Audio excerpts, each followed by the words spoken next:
নোয়াখালী জেলাটা আমার কাছে মনে হয় একটা বেওয়ারিশ জেলা, না হলে 200 বছরের ব্রিটিশদের আমলের এই একটা জেলা সব দিক দিয়ে পিছিয়ে। নোয়াখালীতে দুইটা ফেরিবোট দেওয়া হয়, সেই ফেরিবোট থেকে যে গাড়িগুলো নেমে রাস্তায় উঠবে সেই ব্যবস্থাটা পর্যন্ত নাই। যখন গরমকাল ছিল, ঠিক আছে, তখন গাড়িগুলো কোনো রকম কষ্ট মষ্ট ভাবে রাস্তায় উঠতে পারছে। এখন টানা 2 থেকে 3 দিন বৃষ্টি হইতেছে, বঙ্গোপসাগরের পানির জোয়ার বেড়ে গেছে এবং আপনার রাস্তাটা একদম পানির নিচে চলে গেছে, হ্যাঁ, সাগরের পানির নিচে।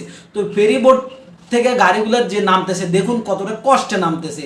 মানে আমি একটা জিনিস বুঝি না, যে ব্রিটিশদের আমলের জেলা নোয়াখালী জেলা 200 বছরের পুরানো একটা জেলা, সেই জেলার মনে হচ্ছে মা বাপ কেউ নাই। যদি মা বাপ থাকতো তাহলে আজকে এই নোয়াখালী জেলাটা এত পিছিয়ে থাকতো না।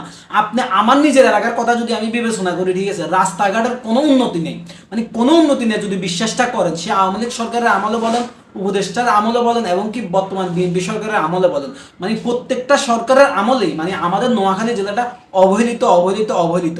আমরা এই অবহেলিত থেকে বাঁচার জন্য, বৈষম্য থেকে বাঁচার জন্য আমরা নোয়াখালী বিভাগের দাবি জানাচ্ছি সরকারের কাছে। আর আমাদের নোয়াখালীর দিকে যেন সুদৃষ্টি দেওয়া হয়। নোয়াখালীর 6 জন এমপি আপনাদের কাছে অনুরোধ জানায়, আপনারা নোয়াখালীতে দৃষ্টি দেন, নোয়াখালীর উন্নয়নের জন্য কাজ করেন। 200 বছরের পুরানো জেলা, মাত্র 10-20 বছরের জেলা যেগুলা, সেগুলোর তুলনায় আমাদের 200 বছরের জেলা অনেক পিছিয়ে।